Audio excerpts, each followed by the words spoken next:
Public Sénat, avec le soutien de la Mutuelle nationale territoriale, la Mutuelle des agents des services publics locaux et Adviso Partners, cession, acquisition et transmission d'entreprises, nos territoires ont de la valeur, vous présente le Journal des territoires.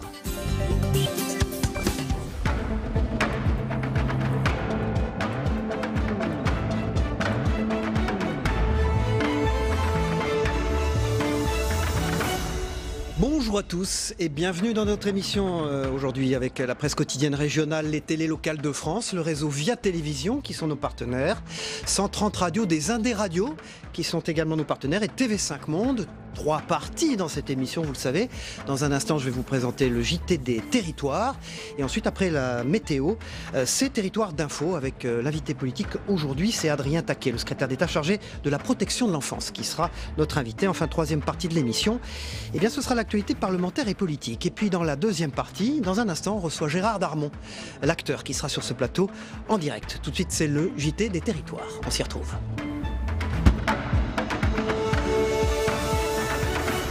Bonjour à tous. Dans l'actualité, on commence ce matin avec une mauvaise nouvelle pour les salariés d'Ascoval dans le Nord.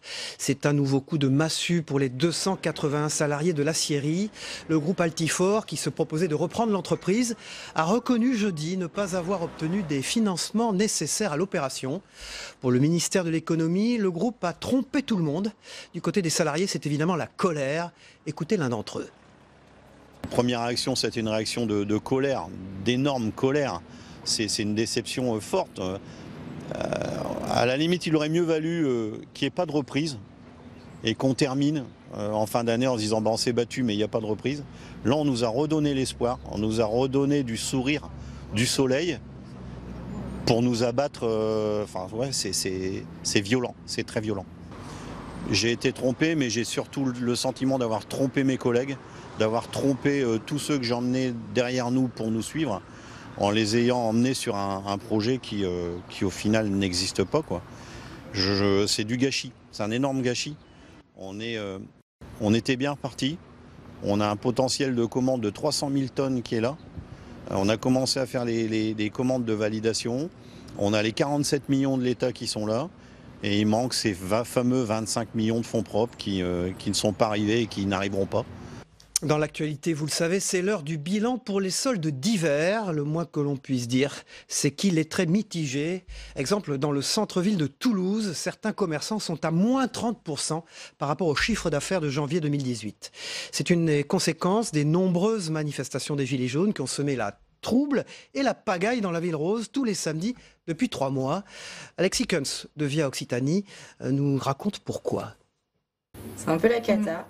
Avec des samedis très mauvais. Des samedis très mauvais, c'est la fin des soldes et à l'heure des comptes, le bilan est compliqué pour une majorité de commerçants comme ici à Toulouse. On a eu une baisse de fréquentation au mois de janvier qui a valu une perte de 30% de chiffre d'affaires à peu près, oui. Gaëlle n'est pas la seule à être touchée. Principale explication, les différents mouvements sociaux qui ont touché la France ces dernières semaines. En centre-ville de Toulouse, 86% des commerces pratiquant les soldes sont affectés par une perte de chiffre d'affaires. Un phénomène qu'on retrouve aussi à Perpignan. Je pense que les gens commencent à prendre un mauvais pli. Du style, le samedi, ils évitent de venir en ville parce qu'ils sont bloqués. Donc des soldes moyennes. Certains commerçants sont parvenus à limiter la casse. Ce gérant d'une boutique de prêt-à-porter termine même les soldes avec des chiffres positifs. Et je suis un petit peu au-dessus de l'année dernière, très peu, mais déjà d'avoir fait égal, ça aurait été bien. Je suis un peu au-dessus et février s'annonce très bien également. Les soldes se sont terminés ce mardi. Voilà, pas pour profiter du soleil, on va s'envoler pour les Antilles à présent, où les vols low cost n'ont pas le vent en poupe. La compagnie à bas coût norvégienne ne reviendra pas aux Antilles la saison prochaine. Une très mauvaise nouvelle pour les voyageurs qui privilégient le concept du low. L'annonce pourrait avoir de grosses conséquences sur le secteur du tourisme aux Antilles et contrairement à ce que l'on pourrait penser, ne rassure pas les concurrents encore sur place. Toutes les explications signées Éric Dupuis pour la chaîne du groupe Via ATV Martinique, notre partenaire. 4 ans et demi d'essai, 6 routes ouvertes au départ de Pointe-à-Pitre et Fort-de-France, de New York dès décembre 2015, à Cayenne en novembre dernier, en passant par Boston puis Montréal. Rien n'y a fait malgré des taux de remplissage intéressants sur certaines lignes. Le coût global des opérations aux Antilles pour la compagnie norvégienne est trop élevé. Installer une base en Guadeloupe et en Martinique coûte extrêmement cher.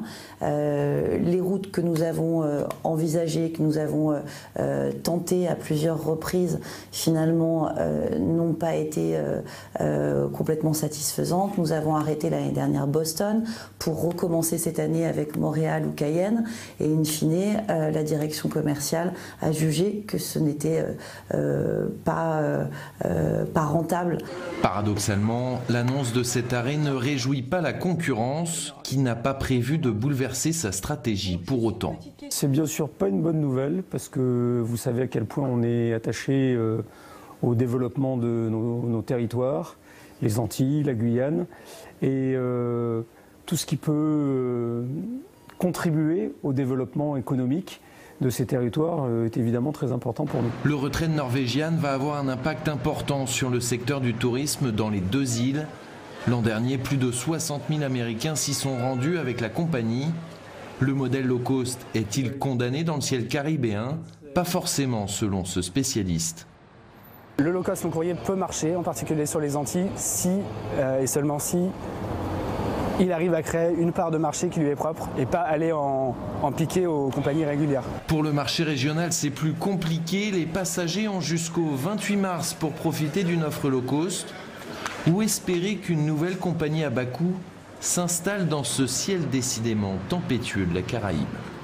Dans ce JT toujours plus haut, encore plus haut, à Marseille, le Sky Center tutoie le ciel. Le World Trade Center Marseille-Provence a été inauguré il y a quelques jours. Et ces 2 derniers étages de la tour, la Marseillaise, vous allez le voir, sont spectaculaires. Ce Sky Center est dédié à l'événementiel. Plus de 2000 mètres carrés, un véritable levier pour l'attractivité de la métropole. Un reportage signé de Provence Azur TV, nos partenaires sur place. C'est la nouvelle vitrine du tourisme d'affaires et elle est perchée à 135 mètres de haut. Le World Trade Center Marseille-Provence a acheté les 2 derniers étages de la tour La Marseillaise. 2300 mètres carrés de centre d'affaires haut de gamme, levier de l'attractivité métropolitaine selon Jean-Luc Chauvin. Si on veut être une grande métropole internationale, on a besoin d'avoir des éléments pour montrer ce qu'on est. Et oui, effectivement, ça manquait. Ça manquait parce qu'on n'avait pas d'éléments suffisamment en hauteur, de niveau de qualité réceptive pour démontrer le savoir-faire de ce territoire. 2 étages pour 2 expériences différentes. Au 29e, un vaste espace de coworking, comptez 1 500 € minimum pour un bureau de 15 mètres carrés.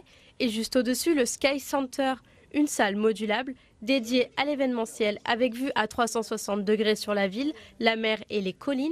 Le World Trade Center mise beaucoup là-dessus. Dans ce lieu d'événementiel, on a mis plusieurs choses. D'abord, un assistant à l'accueil, le fameux Pepper, le petit robot qui va dire où se trouve l'événement auquel vous venez participer, puis qui va jouer avec vous. Vous avez une deuxième chose qui est cette espèce de table d'orientation qu'on a installée tout au long des espaces sur les vitres et qui disent ce qu'on voit à peu près. Il vous faudra tout de même débourser entre 1 500 et 15 000 € pour privatiser l'étage. Des prix qui ne rebutent pas ce chef d'entreprise. Il est le premier à louer le Sky Center pour une soirée professionnelle. Chaque année, on organise un événement avec nos collaborateurs, nos clients, nos partenaires. On essaie toujours de choisir aussi un lieu qui symbolise le renouveau de Marseille et qui correspond au renouveau de notre entreprise. En tous les cas, le Sky Center symbolise ce renouveau. Ce qui m'a amené à choisir ce lieu extraordinaire de Marseille, c'est toute la transition qu'on voit à Marseille depuis quelques années. Et on est une profession qui était artisanale il y a quelques années aussi, qui a pris en fait la transition digitale et qui continue en tous les cas dans cette transition numérique. À noter que le World Trade Center Marseille-Provence a investi 2,5 millions d'euros pour ce Sky Center. Voilà, un peu partout en France, les enfants sont en vacances. Vous êtes peut-être parents et voici une idée de sortie en famille. Le musée de l'air et de l'espace a rouvert son espace dédié aux plus petits. Alors, prêt pour le décollage, c'est un reportage de Cédric Dandeville pour Via Grand Paris. Regardez. Piloter un avion ou faire décoller une fusée, c'est un jeu d'enfant au musée de l'air et de l'espace du Bourget. Destiné aux 6-12 ans, l'espace Planète Pilote est de nouveau accessible au public. Une aire de jeu de 1000 mètres carrés avec une quarantaine de manipulations. De quoi s'amuser en prenant de l'altitude. Blue Sky 8214, quelle est votre position? Beaucoup d'altitude. C'est la Station Spatiale Internationale, ISS. On peut voir la roue un peu pour simuler comment on est dans l'espace. quand on dort, pour les expériences, pour le sport, pour voir en fait la vie quotidienne là-haut. Fermé depuis 2 ans et demi en raison de travaux dans le musée, l'espace enfant a officiellement réouvert ses portes mi-février. Si le lieu, qui avait été inauguré en 2010, a subi un petit coup de neuf, il conserve son ADN. Il y a une idée toujours de susciter des vocations, mais il y a une idée aussi surtout de susciter du rêve. Et c'est un espace essentiel pour le musée puisqu'il permet aux jeunes de comprendre le monde aéronautique, le monde aéroportuaire, le monde spatial, comment une aile peut réellement permettre à l'avion de voler, comment est-ce qu'une fusée peut décoller, comment est-ce qu'on vit dans l'espace, comment est-ce qu'on se met dans la peau d'un cosmonaute, d'un astronaute. Et pour bien accompagner les enfants dans leur découverte, une grande nouveauté, la présence d'un guide interactif. Plus de 6 millions d'hommes et de femmes voyagent en avion chaque jour à travers le monde. Le transport aérien est devenu en un siècle un moyen de transport presque banal et extrêmement fiable. Planète Pilote est ouvert du mardi au dimanche de 13h à 17h. Avant sa fermeture, l'espace accueillait chaque année entre 30 et 40 000 visiteurs. Voilà, on poursuit ce journal dans un instant. C'est Gérard Darmon, l'acteur, qui est notre invité. Il est aussi auteur, le dictionnaire de ma vie, c'est son livre. Il sera là, il est avec nous. Tout de suite, c'est les unes de la presse quotidienne régionale. Dans un tout petit instant, à tout de suite.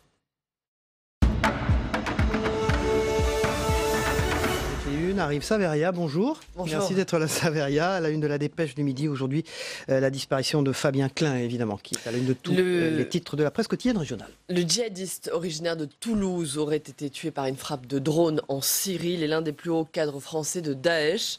Il est surtout celui qui, au nom de l'État islamique, avait revendiqué les attentats de Paris en novembre 2015. La traque de cet homme, figure de la mouvance islamique, était devenue un enjeu national. Il se trouvait dans le dernier réduit contrôlé par l'État islamique, Al-Baghouz. C'est un village à la frontière irako-syrienne. Présent jusqu'au bout à ses côtés, son frère cadet Jean-Michel aurait lui été grièvement blessé jusqu'à sa mort. Le propagandiste a multiplié les messages audio exhortant des soldats de l'État islamique à frapper en France. Voilà, à la une du grand quotidien régional de la Nouvelle-Aquitaine Sud-Ouest, c'est à qui profitent les milliards de l'Europe? Bonne question. C'est la question, alors que nous sommes à la veille du salon de l'agriculture, quel secteur, quel département bénéficie des aides européennes? Sud-Ouest a passé au crible tous les chiffres de la PAC, la politique agricole commune. La PAC, c'est 408 milliards d'euros, dont 9 milliards pour la France. La France qui en est le premier pays bénéficiaire. Mais comment sont réparties ces aides dans les exploitations? Sud-Est propose des tableaux interactifs pour chaque département, pour chaque commune. Ils ont listé le nombre de dossiers d'aide, le montant total des subventions, ainsi que les aides minimum et maximum dans la commune. Et puis à la une de la Voix du Nord, c'est effectivement une douche froide. On en a parlé dans le JT il y a un instant pour Ascoval, Saveria. C'est un vrai coup de massue pour les 281 salariés de l'usine Ascoval de Saint-Saulve dans le Nord, Altifort. L'entreprise choisie pour reprendre la série a avoué ne pas être en mesure de financer son projet de reprise.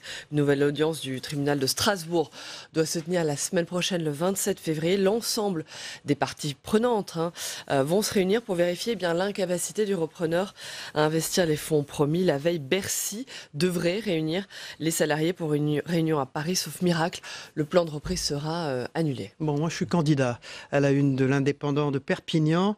Il recrute un responsable du bonheur. Oui, l'annonce pourrait prêter à sourire. Pourtant, ça se passe à Perpignan. Une entreprise qui s'appelle Numérique Wave cherche son responsable du bonheur. C'est un nouveau métier. Ça existe bel et bien, surtout dans le monde des startups. La perle rare devra se consacrer au bien-être des salariés dans l'entreprise, mais pas que. Ils cherchent un coach de vie pour être encore plus heureux. Voilà. Formidable, coach de vie. Vous revenez en troisième partie, pas pour nous coacher la vie, pour parler de l'actualité politique et parlementaire. Merci Saveria. Dans un instant, un homme, un territoire, et c'est Gérard Darmon qui est sur ce plateau.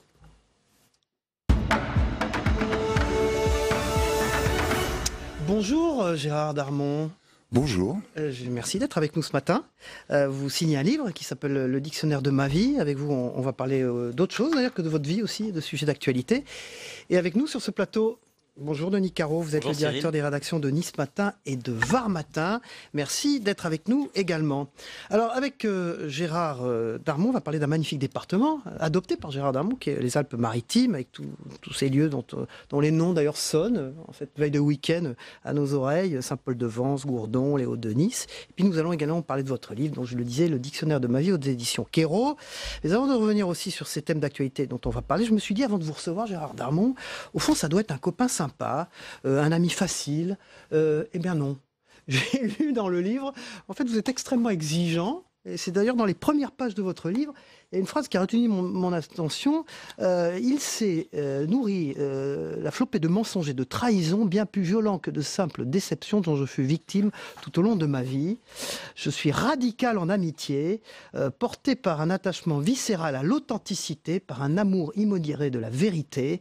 Eh bien, j'attends en contrepartie de mes amis une probité intellectuelle et morale sans faille. Et ça vous étonne? Oui, parce que au fond de l'amitié, ça doit passer sur les choses. Imaginez que je dise le contraire. Hein. J'attends de mes amis des trahisons et de l'infidélité. Non, mais l'exigence, je l'applique. J'essaie de l'appliquer d'abord à moi-même. Et puis après, voilà, vous savez, c'est noir sur blanc comme ça. Dans la vie, c'est un peu plus nuancé. Donc voilà, il y a quand même des petits territoires. Voilà, c'est pas aussi. J'aime pas le mot d'ailleurs radical. Bon, mais je sais que je l'ai employé. Mais, oui. Non, mais voilà, je peux rien vous dire d'autre. J'aime la fidélité en amitié. D'ailleurs, la fidélité, simplement, j'aime une certaine fidélité aux idéaux de jeunesse qu'on a tous eu, et que quand arrive l'heure du bilan, ce qui est parfois le cas, hein, toutes les décades, c'est bien d'en faire un. Et d'ailleurs, c'est la raison pour laquelle j'ai aimé faire ce livre-là, parce que c'est une espèce d'introspection comme ça, de voyage introspectif, et c'est assez intéressant, c'est assez amusant même intellectuellement. Denis Caro. Alors vous, au fil des années, vous avez appris à détecter les faux amis. Comment vous y prenez? Non, mais vous savez, je suis encore très prenable hein, c'est de la catégorie des gens à qui on peut tout faire, mais à qui on ne la fait pas. Hein non, mais après c'est une question d'instinct, de goût. Il y a des familles, vous savez, des familles de gens comme ça. Donc on les situe assez rapidement. C'est très facile d'avoir quelqu'un à l'affect et voilà. Bon, quand on a 20 ans, on s'y laisse prendre tel le moustique à la lumière. Et puis ensuite, la vie passant, on est un peu plus justement exigeant. Et puis les codes et les mailles du filet se resserrent. Et c'est de plus en plus difficile de passer, voilà. Alors on va parler de thèmes d'actualité. Après, on va parler des Alpes-Maritimes, parce que c'est une région d'adoption pour vous, avec de magnifiques endroits, hein, Saint-Paul-de-Vence, Gourdon, les Hauts de Nice, avec un spécialiste qui en vient d'ailleurs. Il est arrivé hier soir pour vous. Oui, alors vous avez choisi récemment de vous établir dans les Alpes-Maritimes. Pourquoi ce choix de vous poser dans le sud? Bon, écoutez, sans tomber dans les clichés, dans les lieux communs, d'abord il y a le climat, qu'on le veuille ou non. Hein. Et puis c'est quand même une région d'une variété folle, parce que vous avez la mer à proximité, la montagne, la campagne, il y a absolument tout ce qu'on veut. Il y a ce pays ami extraordinaire qui est l'Italie, qui est limitrophe. Vous voyez, bon, il y a des petites escapades comme ça, des allers-retours. Bref, il y a pas mal comment dirais-je, de raisons pour vous aimez Saint-Paul-de-Vence, on voit des images d'ailleurs. Oui, j'aime Saint-Paul, j'aime Gourdon, j'aime Valbonne, j'aime Biot, où on fait de la verrerie, j'aime bien toute cette région-là, j'aime bien les terres, j'aime bien entrer dans les terres, parce que je trouve que les bords de mer ont été un peu souillés, c'est beaucoup dire, mais enfin, il y a beaucoup de monde, et je recherche plutôt une espèce de tranquillité comme ça, une authenticité qu'il y a dans les petits villages. C'est Gourdon, ça c'est quoi? C'est Saint-Paul? C'est absolument Gourdon. C'est Gourdon, hein, ouais, c'est magnifique Gourdon. Et Saint-Paul, là qu'on il faut le mériter, il faut monter tout là-haut. Voilà Saint-Paul et on a vu Gourdon avant. Voilà, ouais. Alors vous aimez les villages, mais vous aimez beaucoup Nice aussi. Ah, j'aime Nice, oui. Je trouve que j'adore les grandes métropoles comme ça du Sud. J'aime Barcelone, Nice, même si c'est pas comparable. Mais j'aime Marseille, bon, mais c'est autre chose. Mais Nice, oui, j'aime beaucoup cette ville. Et je trouve qu'elle a beaucoup changé. Parce que lorsque j'avais 20 ans, on parlait de Nice comme on parle un peu de Miami, c'est-à-dire une ville de vieux, de retraités qui bougent pas à l'époque de médecins, etc. Maintenant, je trouve qu'elle est très dynamique, c'est très jeune, c'est très bon. Je parle pas des drames qui ont traversé la ville il y a quelques mois, quelques années, mais non, je trouve que c'est une très belle grande ville du Sud et j'aime ça, je m'y sens bien. Et la Côte d'Azur, c'est aussi la proximité de l'Italie. Vous faites des escapades du côté de San Remo, de Vintimille. Un pays ami, vous avez dit. Vous faites allusion au problème qu'il y a eu entre la France et l'Italie récemment. Oui, voilà, mais bon, c'est quand même un pays ami. Faut pas déconner. Voilà. Oui, non, mais c'est très agréable. Et puis il y a quelque chose d'assez marrant. On dit tiens, je vais aller faire le marché en Italie, ou à Vintimille, ou à San Remo, si on la pousse un peu plus loin, ou encore un peu plus loin vers Portofino. Tout ça, c'est magnifique. On reviendra sur votre attachement à cette région dans quelques instants. Je voudrais vous interroger maintenant avec Denis Caro, directeur des rédactions de Nice Matin et de Var Matin, sur l'actualité. Évidemment, vous êtes préoccupé par les problèmes d'antisémitisme. Dans votre livre, il y a tout un chapitre d'ailleurs là-dessus. Vous dites « Ce qui m'affole, ce qui me fait le plus peur, c'est de vivre dans ce pays », vous parlez de la France, absolument sublime, peuplé de belles personnes, de beaux esprits, de cerveaux magnifiques, et que tout cela soit encore aujourd'hui laminé par tant de racisme, d'antisémitisme, de communautarisme. Vous le ressentez comme ça? Je le ressens et je vous remercie de lire ce passage, parce que en général on prend d'autres passages un peu plus polémiques et vous l'aurez compris, j'aime ce pays parce que j'y suis né, parce que c'est mon pays, tout simplement, et j'y subis, comme tout le reste de la communauté juive, des griffures, des coups de canif et parfois même des coups de couteau profonds. Moi, je fais partie de ceux qui sont parfois insultés sur les réseaux sociaux pour des raisons... Encore récemment, vous m'avez dit. Oui, encore récemment. Alors, bon, il faut pas, on dit toujours, on ne va pas y attacher beaucoup d'importance, mais à force, on a... Ça use. Moi, si vous voulez, avec ce côté un peu mystique que je peux avoir de temps en temps, je me dis toujours que le bien triomphera du mal. Bon, c'est vrai. Mais quand même, le chemin est compliqué, le chemin est tortueux, le chemin est... Donc, il faut être très vigilant, nous le sommes.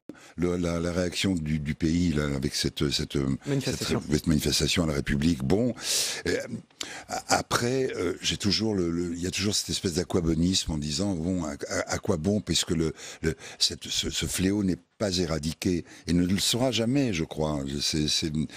Voilà, avec la nouvelle forme d'antisémitisme, car lorsqu'on dit maintenant sioniste, ça veut dire juif.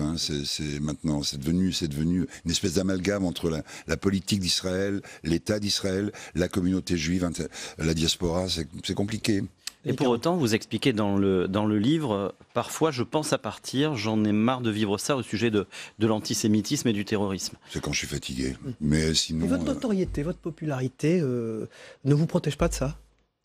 Probablement, oui, probablement.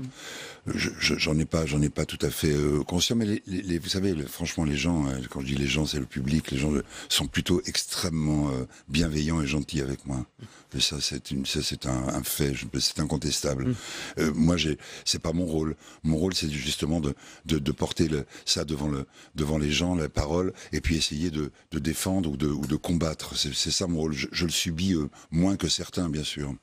Vous expliquez dans le livre que l'antisémitisme, vous y êtes confronté depuis l'école et que ça vous a aussi barré la route du conservatoire.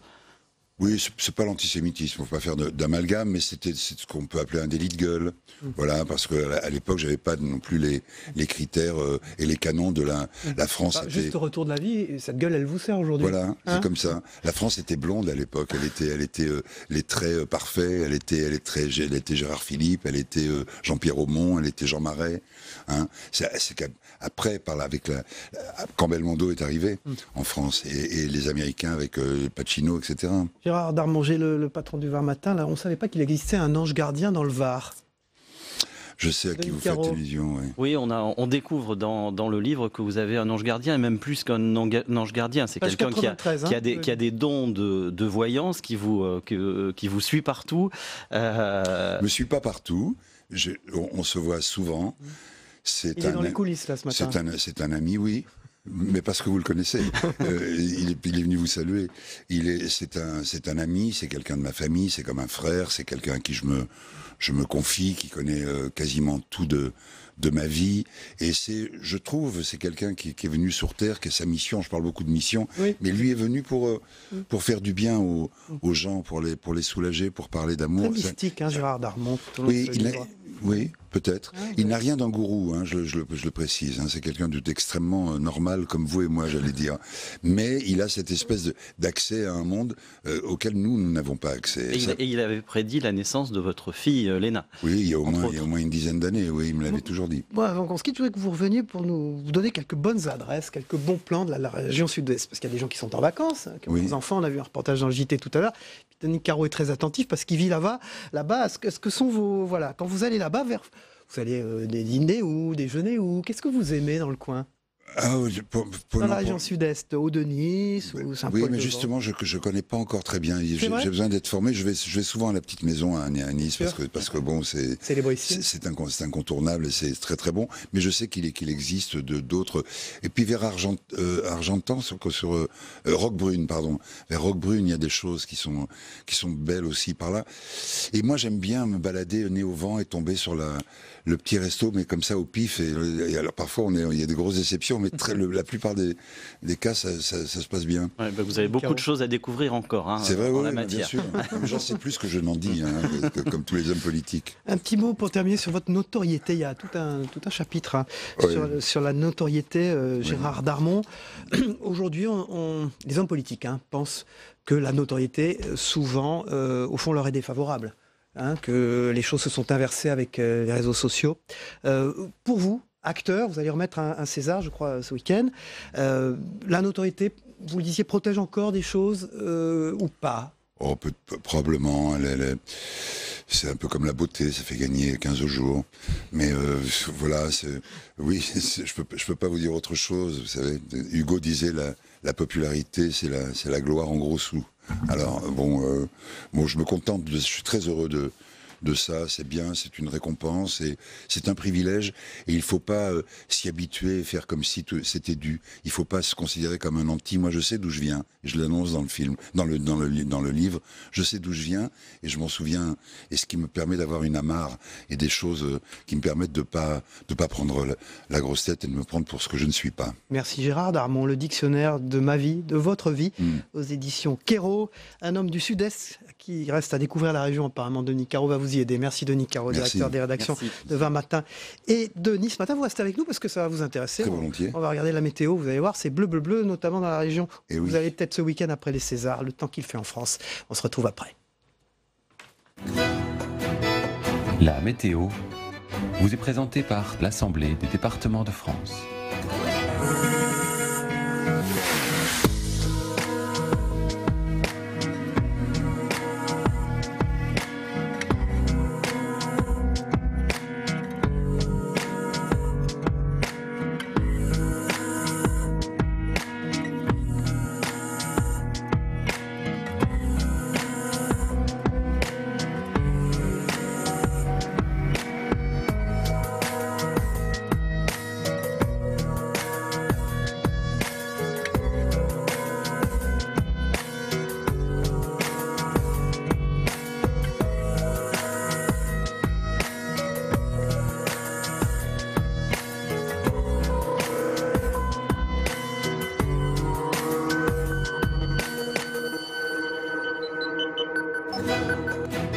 C'était la météo avec l'Assemblée des départements de France.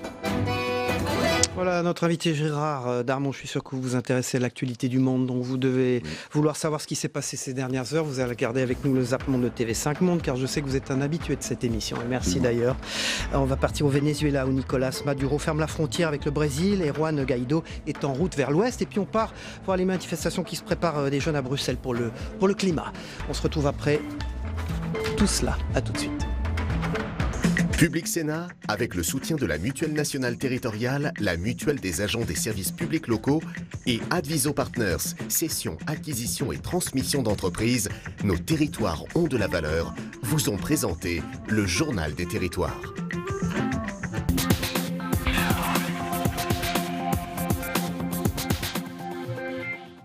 Il aurait quitté Caracas ce jeudi à bord de l'un de ses véhicules. Le chef de l'opposition vénézuélienne serait en route vers la frontière avec la Colombie, à 900 km de la capitale du Venezuela. D'autres députés de l'opposition et partisans de Juan Guaidó ont également pris la route ces dernières heures pour tenter de faire entrer l'aide humanitaire dans le pays, ce que refuse Nicolás Maduro. À partir de 20h ce jeudi, la frontière terrestre avec le Brésil sera complètement fermée jusqu'à nouvel ordre. Je réfléchis à une fermeture complète de la frontière avec la Colombie. Un homme préparé en vaut deux, un peuple préparé en vaut deux. À Bruxelles, il n'y a pas d'âge pour brosser les cours et aller manifester en faveur du climat. La nouvelle héroïne de la lutte contre le réchauffement climatique, Greta Thunberg, a fait le déplacement. Sur sa pancarte en bois, il est écrit « Grève de l'école pour le climat ». Greta, figure symbole mondiale d'une génération qui a décidé de dire « ça suffit ». Si l'Union européenne veut contribuer équitablement à respecter le budget carbone sous la limite des 2 degrés, elle a besoin d'une réduction de 80% d'ici 2030. Le peuple de Dieu nous regarde et attend de nous, non pas de simples et évidentes condamnations, mais de préparer des mesures concrètes et efficaces. Les victimes réclament justice, leurs voix doivent être entendues, insiste le pape qui parle d'un fléau et d'une obligation d'action. Venir à bout des résistances au sein de l'Église, c'est tout l'enjeu pour le pape François, qui a salué personnellement les victimes venues jusqu'à lui et reçu une douzaine d'associations les représentant. Reconnaissables entre tous, ces professeurs portent leurs revendications comme s'ils portaient le deuil au bout d'un mois de grève. Après avoir subi de lourdes pertes dans leur rang, 4 enseignants exclus de l'université, 7 suspendus pour 6 à 12 mois et 2 dirigeants syndicalistes arrêtés et écroués. En guise de protestation, ils lancent une grève d'1 an sur ce campus de Cocody, la plus grande université de Côte d'Ivoire, devant des étudiants spectateurs de ce bras de fer.